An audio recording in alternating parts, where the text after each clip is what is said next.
अस्सलाम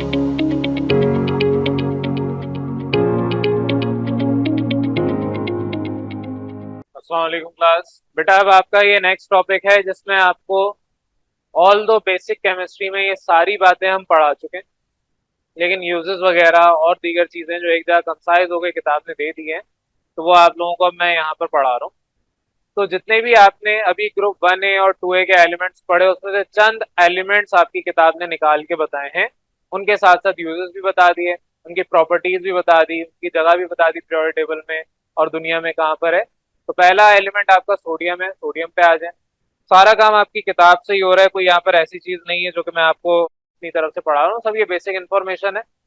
और basic information जाहिर सी बात है, ये आप लोगों को जहां से भी पढ़ेंगे सेम मिलेगी, चाहे वो आपकी किताब हो या आपके इंटरनेट से इंफॉर्मेशन उठाई हो। तो पहले पोजीशन में बात कर रहे हैं, मेन तीन आपकी हेडिंग होगी। पहला पोजीशन, दूसरा प्रॉपर्टीज। अब प्रॉपर्टीज फिजिकल भी हो सकती हैं, केमिकल भी हो सकती हैं, और तीसरी आपकी मेन हेडिंग होगी यूजेस।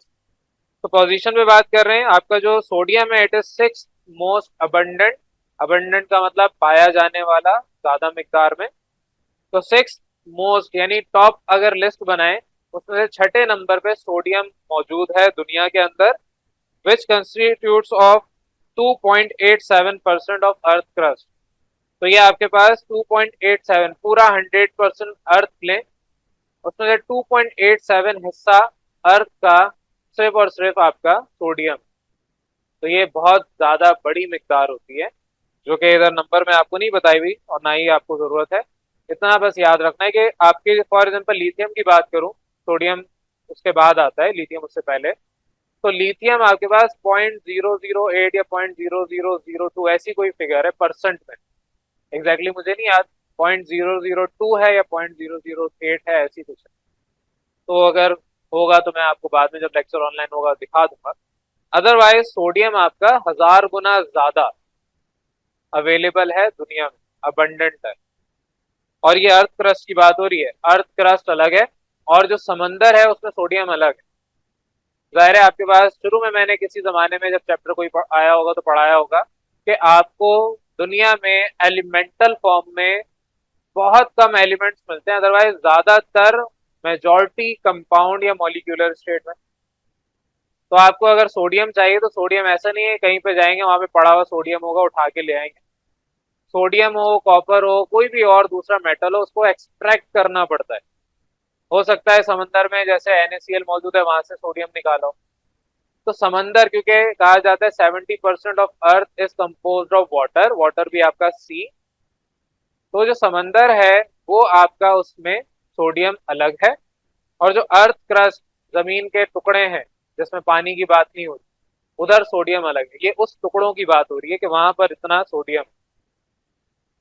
और मजीद आपसे कहा हुआ है 1A के ग्रुप में आता है, थर्ड पीरियड में मौजूद है। पहले हाइड्रोजन, दूसरे पीरियड में लिथियम, तीसरे पीरियड में सोडियम, ये सब आपने पढ़ा हुआ है। पीरियोडिक टेबल में थर्ड ग्रुप में आता है।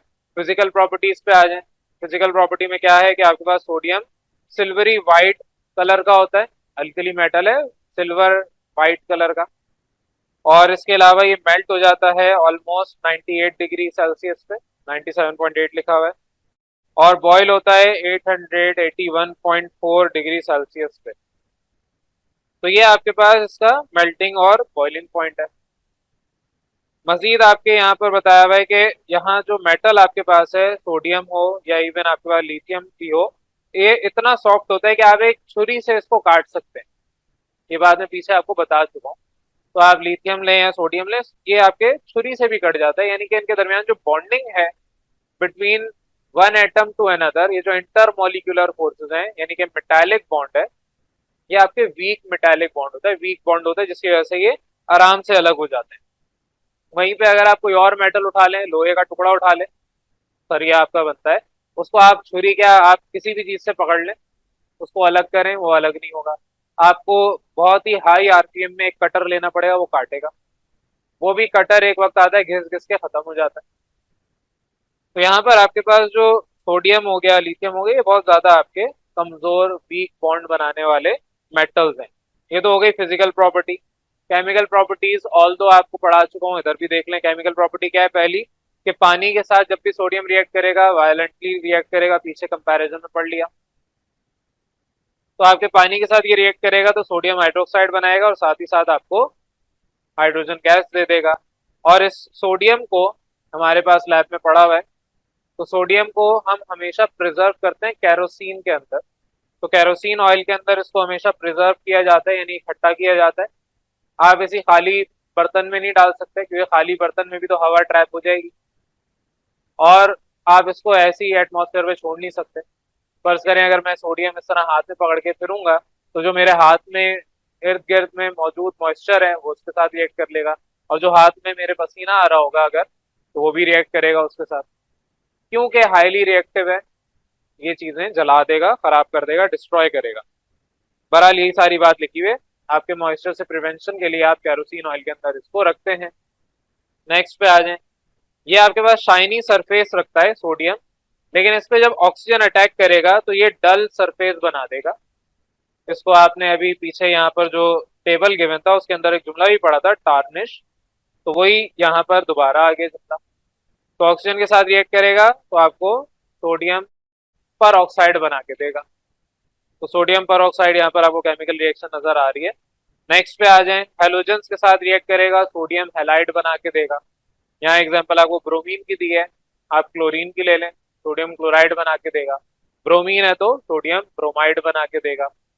नेक्स्ट फोर्थ आपकी यहाँ पर केमिकल प्रॉपर्टी है, सल्फ्यूरिक एसिड के साथ रिएक्ट करके ये हाइड्रोजन गैस देगा, और साथ ही साथ आपको सोडियम का सॉल्ट मिलेगा, सल्फेट का सॉल्ट, सोडियम सल्फेट।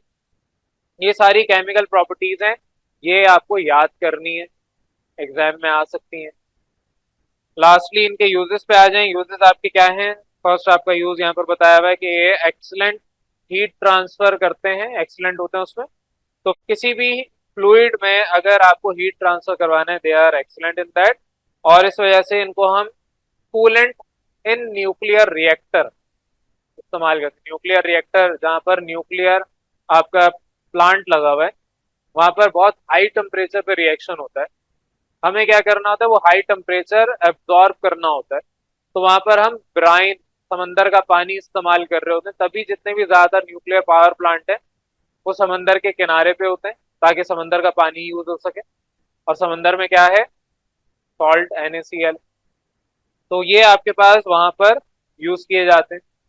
और भी हम हैवी वाटर भी इस्तेमाल करते हैं, लेकिन हैवी वाटर हमारे पास इतनी ज्यादा क्वांटिटी में नहीं है। हैवी वाटर थोड़ा सा, हैवी वाटर क्या होता है, जो आपका हाइड्रोजन का सेकंड आइसोटोप है D2O, तो हैवी वाटर उसको कहा जाता है itself deuterium, second isotope of hydrogen. यहाँ अर्थ में इतना कम है कि हम उसको इस्तेमाल नहीं कर सकते। तो हर मुल्क क्योंकि ये इस्तेमाल नहीं कर सकता, इस्तेमाल करेंगे एवेपोरेट होगा, खत्म हो जाएगा। तो इसकी जगह हम क्या करते हैं, समंदर का पानी इस्तेमाल करते हैं, और समंदर में हमें अल्कली मेटल्स मिलते हैं। एक यूज ये हो गया। दूसरा, इसको हम यूज करते हैं इन डिटर्जेंट प्रिपरेशन। जो आपके कपड़े धुलते हैं, डिटर्जेंट यूज होता है, या आप फॉर एग्जाम्पल फर्श साफ करते हैं, तो उन सब के प्रिपरेशन के लिए ये मेटल यूज किया जाता है, सोडियम। नेक्स्ट, जो आपके स्ट्रीट लैंप होते हैं, अगर गली में रात के वक्त जाएं तो आपके लैंप जले हुए होते हैं, उसमें स्ट्रीट लैंप कहा जाता है। उसके अंदर ये सोडियम मेटल होता है, ये जलता है, और इसकी जो ब्राइट येलो कलर है, ब्राइट येलो आपके पास अगर कभी देखा ऑरेंज कलर होता है या ब्राइट येलो कलर। और आपने ये भी पढ़ा था पीछे जब फ्लेम के बारे में पढ़े थे, फ्लेम टेस्ट इनका जब होता है, तो फ्लेम टेस्ट में भी सोडियम आपका बर्न करके येलोइश कलर दे रहा होता है। तो ये स्ट्रीट लैंप में यूज किए जाते हैं, वजह उसकी है कि ये येलो कलर देते हैं। इसके अलावा एक और यूज यहाँ पर दिया हुआ है कि ये आपका अच्छा रिड्यूसिंग एजेंट है। रिड्यूसिंग एजेंट क्या करता है? ऑक्सीडेशन करता है।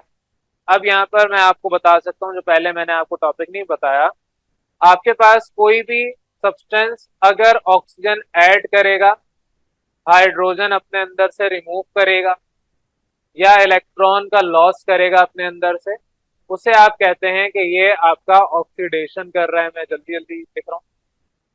और रिडक्शन में इसका अपोजिट होता है, ऑक्सीजन रिमूव होता है, हाइड्रोजन ऐड होता है, इलेक्ट्रॉन एक्सेप्ट होता है।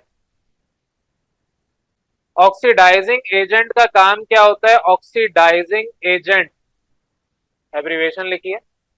ऑक्सीडाइजिंग एजेंट अपने अंदर से ऑक्सीजन प्रोवाइड करता है। ऑक्सीडाइजिंग एजेंट का काम क्या है? ऑक्सीडेशन करवाना। तो ऑक्सीडाइजिंग एजेंट ऑक्सीजन प्रोवाइड करेगा। ऑक्सीजन जो प्रोवाइड करेगा जाहिर है अपने अंदर से निकालेगा ना, तो ऑक्सीडाइजिंग एजेंट इटसेल्फ रिडक्शन कर रहा होता है, और ऑक्सीडेशन इटसेल्फ ये आपके पास रिड्यूसिंग एजेंट होता है। रिड्यूसिंग एजेंट क्या करेगा? ऑक्सीजन निकालेगा। रिड्यूसिंग एजेंट रिड्यूस करने में मदद करेगा, ऑक्सीजन निकलवाने में मदद करेगा। रिड्यूस का मतलब क्या है? ऑक्सीजन निकालना। रिडक्शन क्या है? ऑक्सीजन निकालना। तो रिडक्शन में ऑक्सीजन जो निकालने में हेल्प कर रहा है वो रिड्यूसिंग एजेंट है। अगर निकालने में वो हेल्प कर रहा है तो ऑक्सीजन जाएगा कहाँ? इसी के पास जाएगा। तो खुद ऑक्सीजन जो एक्सेप्ट कर रहा है तो उसके लिए क्या होगा?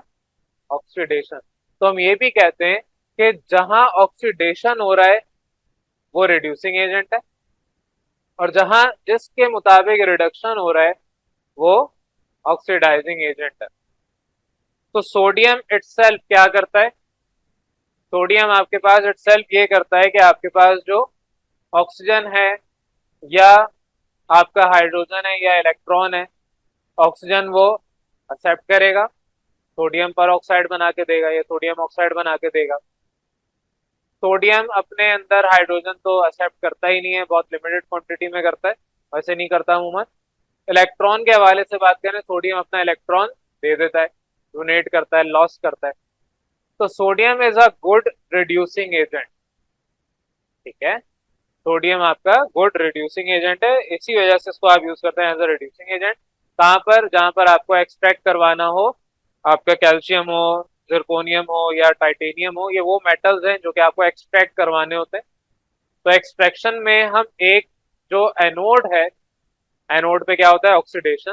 तो वहां पर अक्सर हम सोडियम को यूज कर रहे होते हैं, वजह उसकी है कि इलेक्ट्रॉन अपना दे देता है। आगे आ जाए, ये सारे इनके यूजेस हैं, और एंड में आपको एक टेबल बना के दिया हुआ है और बताया हुआ है कि जो कॉमन कंपाउंड्स हैं, ये सारे एमसीक्यूज के लिए इंपॉर्टेंट है।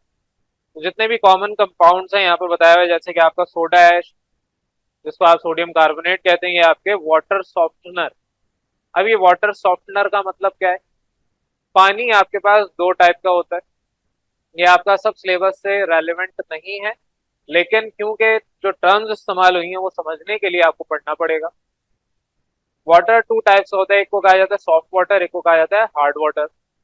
सॉफ्ट वाटर वो पानी है जिससे आप अपनी फसलें उगा सकते हैं, मुंह हाथ धो सकते हैं, इवन उसे प्योरीफाई करके साफ सुथरा करके फिल्टर करके पी भी सकते हैं। हार्ड वाटर वो पानी है जिससे आप फसलें उगा तो सकते हैं, लेकिन उसके लिए फिर आपको उसको प्योरीफाई करना पड़ता है, उसे कन्वर्ट करना पड़ता है। आप उससे कपड़े वगैरह नहीं धो सकते, कपड़े तो चले फिर भी धो सकते हैं, मुंह हाथ नहीं धो सकते अपना।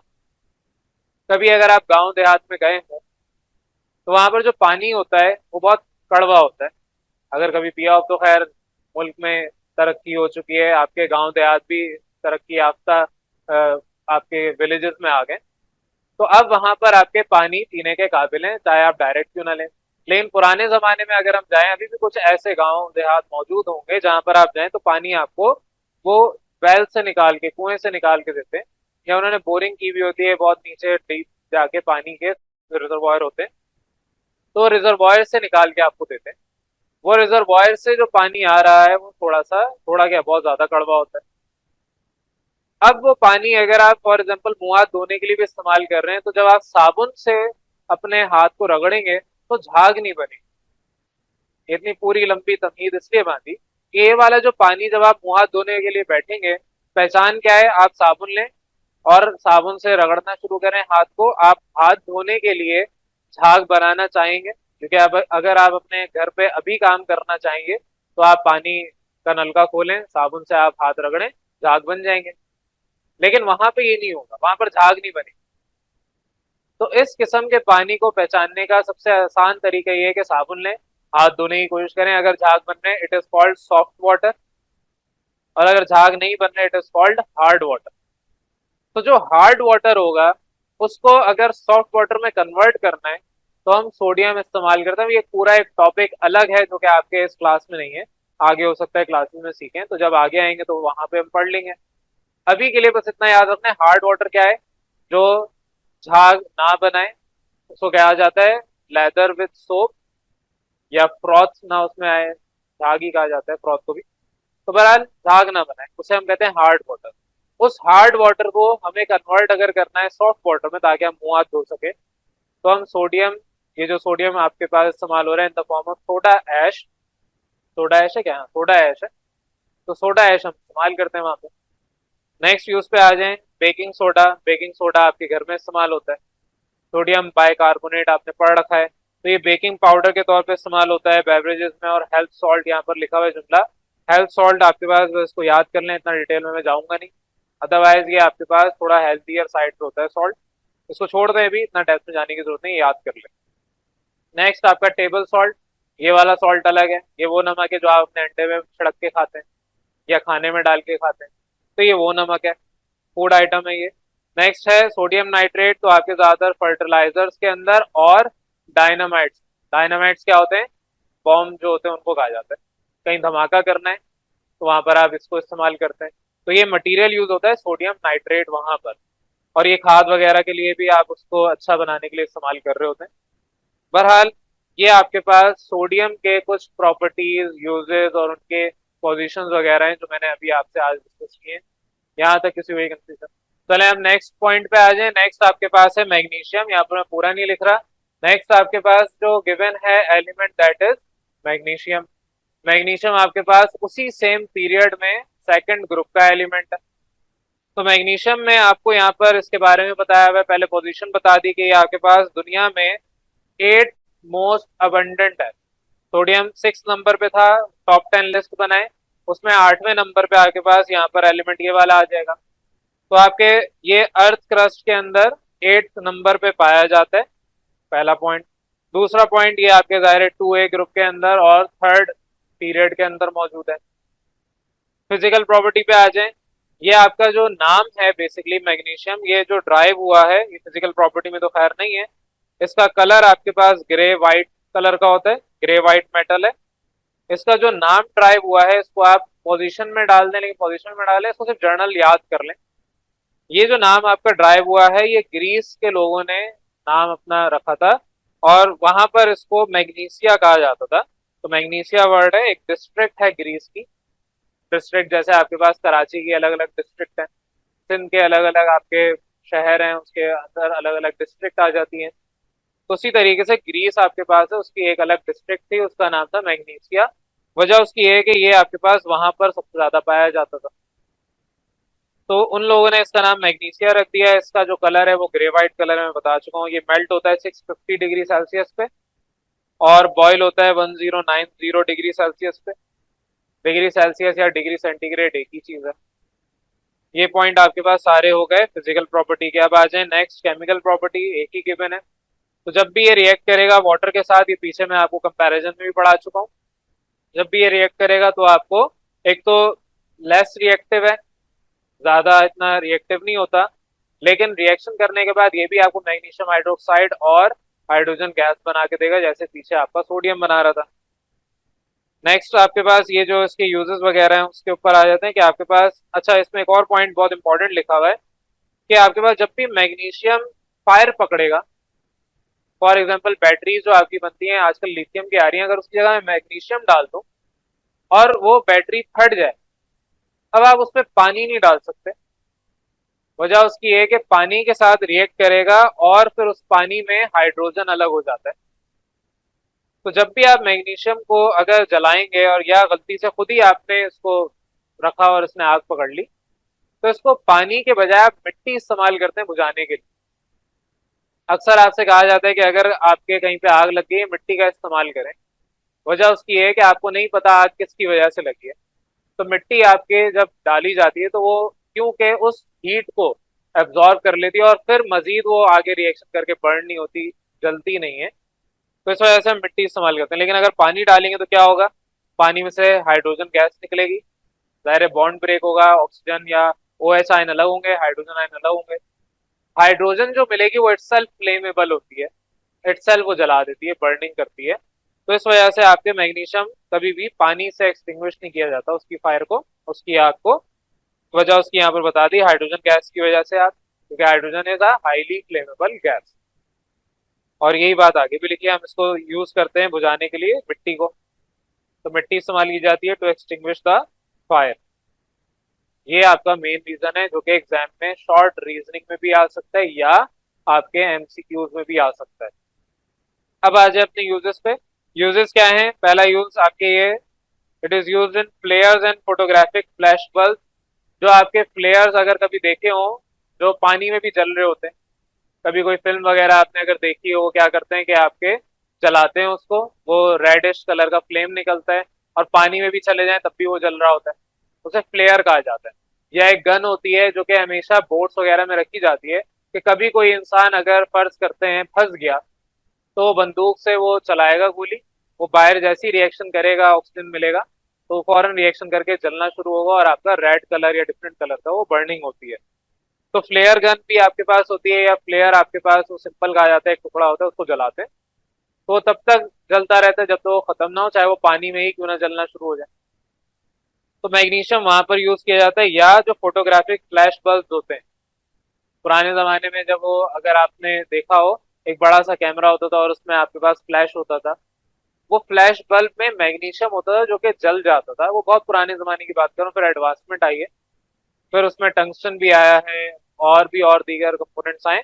तो मैग्नीशियम भी is one of those component जो आपके फोटोग्राफिक फ्लैश जो आपका होता है, कैमरा जलाते हैं, क्लास में दायरे में रिकॉर्ड कर रहा हूँ उसमें भी फ्लैश है। वजह उसकी क्या है? ये बर्न जब होगा तो प्रोड्यूस करेगा व्हाइट लाइट। जो आपके कैमरा के फ्लैश होते हैं वो लाइट आपकी व्हाइट कलर की होती है। नेक्स्ट यूज पे आ जाए, मैग्नीशियम हाइड्रोक्साइड आपके पास एंट एसिड के लिए यूज किया जाता है। नेक्स्ट पे आ जाए, ये आप यूज करते हैं in the manufacturing of mobile phones, laptop, tablet, computers वगैरह। वजह उसकी क्या है?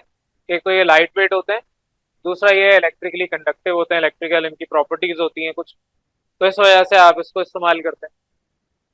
नेक्स्ट पे आपसे कहा है कि ये यूज किया जाता है, मैग्नीशियम आपका रिड्यूस करता है weight of the vehicle.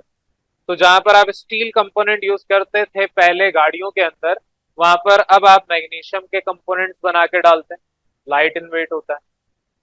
Next use आपको बताया हुआ है कि जो आपके एलॉयज बनते हैं मैग्नीशियम के, इसको आप यूज करते हैं एविएशन इंडस्ट्री के अंदर। एविएशन इंडस्ट्री का मतलब एरोप्लेन वगैरह जहां पर होते हैं, तो जहाज वगैरह जहां पर बनते हैं उसके अंदर कुछ कंपोनेंट, जहां पहले आप स्टील वगैरह यूज करते थे, अब आप उसकी जगह यूज करते हैं मैग्नीशियम के कंपोनेंट। और मैग्नीशियम के कंपोनेंट ही मैग्नीशियम के एलॉय बना के, एलॉयज आपको मैं टॉपिक पढ़ा चुका हूँ। तो बहरहाल आपके पास यहाँ पर एविएशन इंडस्ट्री में यूज किया जाता है। स्पेस क्राफ्ट, जो स्पेस में चीजें भेजनी है वहां के लिए यूज किया जाता है। मिसाइल वगैरह जो बनते हैं आपके, उसके लिए यूज किया जाता है। वजह उसकी यहाँ पर बताई हुई है, एक तो ये लाइट वेट है और हाई टेम्परेचर पे ये स्टेबल रहता है, हाई टेम्परेचर में भी लो टेम्परेचर में भी। और यहाँ पर अब लास्ट पॉइंट है आपका कि मैग्नीशियम आपका कैन बी चार्ज इनटू, ये चेंज चार्ज तो नहीं, चेंज इनटू इंट्रीसेट। इंट्रीसेट यहाँ पर आपका जो मतलब है वो ये कि ये बेंड हो जाता है, ट्विस्ट हो जाता है, मोड़ सकते हैं आप इसको, स्प्रिंग की तरह इसको ट्विस्ट कर सकते हैं, नॉट बांध सकते हैं। जिस तरह आप फॉर एग्जांपल जूते बांधते होंगे, लेसेस बांधते होंगे, या रस्सी कभी बांधी होगी, तो वो आपके जिस तरह नॉट बांधी जाती है वो मैग्नीशियम मेटल की भी बन जाती है। तो बीइंग अ मेटल, ये आपके पास इस तरीके से ट्विस्ट वगैरह भी हो जाता है, और इस वजह से आप इसको यूज करते हैं इन टेनिस रैकेट और आर्चरी बोज वगैरह जो होती है उसके अंदर। जो तीर कमान होता है, तीर कमान को कमान वो होता है, आर्चरी उस तीर को कहते हैं, और उसके जो बैंड्स होते हैं वहां पर आप यूज करते हैं। या इसके अलावा टेनिस रैकेट बताया हुआ है, टेनिस रैकेट जो होता है उसके अंदर आपके पास जो वो जाले लगे हैं वो भी आपकी वायर, अब तो खैर नायलॉन यूज होता है लेकिन पहले आपका मैग्नीशियम वगैरह भी होता था। तो बहुत सारी जगहों पर डिफरेंट डिफरेंट यूजेस आपकी किताब ने यहाँ पर आपको समझाए हुए। ये सारे यूजेस हैं आपके मैग्नीशियम के। क्लियर है यहाँ तक? बेटा ये आपकी किताब ने एक डू यू नो के अंदर चीज समझाई हुई है, क्योंकि कैथोडिक प्रोटेक्शन का टॉपिक मैं पिछले चैप्टर में आपको पढ़ा चुका हूँ। तो कैथोडिक प्रोटेक्शन में आपके पास यहाँ पर मैग्नीशियम को इस्तेमाल किया जाता है। कैथोडिक प्रोटेक्शन क्यों करते थे? हम मेटल की लेयर में, मेटल को आप कैथोड बनाते थे और दूसरी लेयर को एनोड बनाते थे। तो एनोड क्या करता था? जो कोरोजन जिसकी वजह से होती थी, उन एटम्स को, उन आयंस को अपनी तरफ खींच लेता था। तो यहाँ पर आप मैग्नीशियम को यूज करते हैं फॉर दैट कैथोडिक प्रोटेक्शन।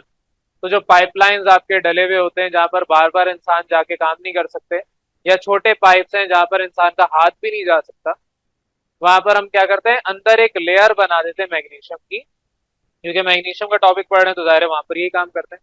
तो ये मैग्नीशियम क्योंकि एनोड के तौर पे काम करता है और ये एनोड खत्म हो जाता है, तो इसका नाम आपने पीछे पढ़ा था सैक्रिफिशियल एनोड, सेक्रीफाइस कर देता है ये अपने आप को। तो उन एलिमेंट्स या उन आयन से अपने आप को ये रिएक्ट करवाता है और जो एक्चुअल जिस चीज को बचाना था वो चीज बच जाती है। तो फॉर एग्जाम्पल यहाँ पर बताया हुआ है इधर कि आप अपने एनोड के तौर पे इसको इस्तेमाल करते हैं, तो मैग्नीशियम क्या करता है, इजीली ऑक्सीडाइज हो जाता है एज कम्पेयर टू आयरन या दूसरे कंपाउंड। तो आयरन के पाइप्स हैं, अंदर मैग्नीशियम की कोटिंग कर दें तो आपके पास मैग्नीशियम ऑक्सीडाइज करेगा और जो आयरन है वो बच जाएगा। इस वजह से आप इसको यूज करते हैं एनोड के तौर पे, और अंडरग्राउंड पाइपलाइंस वगैरह जितनी भी है वहां पर आप इसको कोरोजन से बचाने के लिए ये मैग्नीशियम हो गया, एल्युमिनियम हो गया या और दीगर आपके सब्सटेंसेस हो गए वो इस्तेमाल करते हैं। रिएक्शन यहाँ पर आपको बताया हुआ है वो आप देख सकते हैं। मैग्नीशियम क्या करेगा, एनोड के वे जाके ऑक्सीडेशन करेगा, और जो पानी फॉर एग्जाम्पल मेटल के पाइप से फ्लो हो रहा था, तो पानी आपके पास वहां पर ऑक्सीजन और हाइड्रोजन आयन रखता है, वो सारे के सारे इस मैग्नीशियम के साथ रिएक्ट करेंगे और आपका फिर बाद में कैथोड पे रिडक्शन रिएक्शन करके दे देंगे। ये सिंपल सा आपके पास एक टॉपिक था जो पीछे आपको मैं पढ़ा चुका हूँ कैथोडिक प्रोटेक्शन का, जो यहाँ पर दोबारा है। ये डिटेल में हम पीछे सारा पढ़ चुके हैं। अब आ जाए next topic, that is calcium. छोटा सा है, जल्दी से पढ़ रहे हैं। कैल्शियम क्या है, फिफ्थ मोस्ट अबंडेंट एलिमेंट है, तो सोडियम से भी ज्यादा कैल्शियम पाया जाता है। तो लिस्ट आपने बनाई थी टॉप 10, उसके अंदर 5वें नंबर पे कैल्शियम, 6ठे नंबर पे सोडियम और 8वें नंबर पे मैग्नीशियम था। इसके अलावा आपके यहाँ पर बताया हुआ ये 2A ग्रुप में फोर्थ पीरियड में बिलोंग करता है, वो सारी चीजें आपको पहले से पता है। प्रॉपर्टीज इसकी बताई हुई है कि ये आपके पास सिल्वरी व्हाइट सॉफ्ट मेटल है, सिल्वरी कलर का, सिल्वर कलर का सिल्वरी व्हाइट टेक्सचर होता है इसका, सॉफ्ट मेटल है। कैल्शियम सबने देखा भी है, दूध के अंदर भी कैल्शियम होता है, तभी दूध आपका ज्यादातर व्हाइट कलर का मिलता है, ज्यादातर क्या होता है व्हाइट कलर का। नेक्स्ट आपके पास जो मेल्ट होता है, ये नेक्स्ट प्रॉपर्टी है, it melts at 851 degree centigrade. तो 851 डिग्री सेल्सियस पे ये मेल्ट होगा और बॉयल होगा 1484 डिग्री सेल्सियस पे। तो ये आपकी प्रॉपर्टीज हो गई। यूजेस पे आ जाएं, या आपके जो कैल्शियम है, वैसे अगर इसके अलावा भी बात करूं, किताब ने तो बताया हुआ है एसेंशियल फॉर हेल्दी टीथ और बोन। तो दूध आपको इसीलिए रिकमेंड किया जाता है पीने के लिए कि आपके जो दांत है उसमें कैल्शियम है, आपकी हड्डियों में कैल्शियम है, तो उनको मेंटेन करने के लिए आपने कैल्शियम का इस्तेमाल करना है। ये सारे यूजेस हो गए। कंपाउंड्स ऑफ कैल्शियम पे आ जाएं, फिर आपका ये वाला टॉपिक भी जो हम पढ़ रहे हैं प्रॉपर्टीज, पोजीशन, यूजेस वगैरह, ये कंप्लीट हो जाएगा। इधर जो कंपाउंड्स आपके कैल्शियम के साथ बन के मिलते हैं, that is one slate lime. Slate lime आपके पास यहाँ पर कैल्शियम हाइड्रोक्साइड होता है, ये ज्यादातर यूज किया जाता है जो आपके खाद है, सॉइल है, मिट्टी वगैरह, उसकी कंडीशनिंग के लिए यूज किया जाता है। इसको हम वाटर ट्रीटमेंट के लिए यूज कर सकते हैं, ताकि आपके जो वाटर है अगर उसका पीएच लेवल, ये सारी बातें आपने नहीं पढ़ी लेकिन पीएच से आप वाकिफ होंगे, पानी की पीएच 6.5 से 7.5 के दरमियान होती है। तो उसकी पीएच अगर 7 से कम होगी, 1 से 7 के दरमियान होगी, तो एसिडिक नेचर होगी, एसिडिक आपका वाटर हो जाएगा। और 7 से 14 के दरमियान होगी तो बेसिक नेचर, बेसिक वाटर होगा। तो पीएच मेंटेन करने के लिए आप ये स्लेट लाइम का इस्तेमाल करते हैं, और वजह उसकी है कि ज़ाहिर है वाटर ट्रीटमेंट ही करनी है। अब आपका पानी अगर फर्ज करते हैं कहीं से बहता हुआ आ रहा है, तो आप उसको ऐसी तो पी नहीं सकते। पहाड़ों से रिसता हुआ भी अगर पानी आ रहा है तो आपको देखना पड़ेगा कि किस जगह से आ रहा है। बाज़ औक़ात जहाँ से पानी आ रहा होता है वहां पर पता चलता है कोई जानवर मरा हुआ है, उधर से रिसता हुआ पानी आ रहा होता है।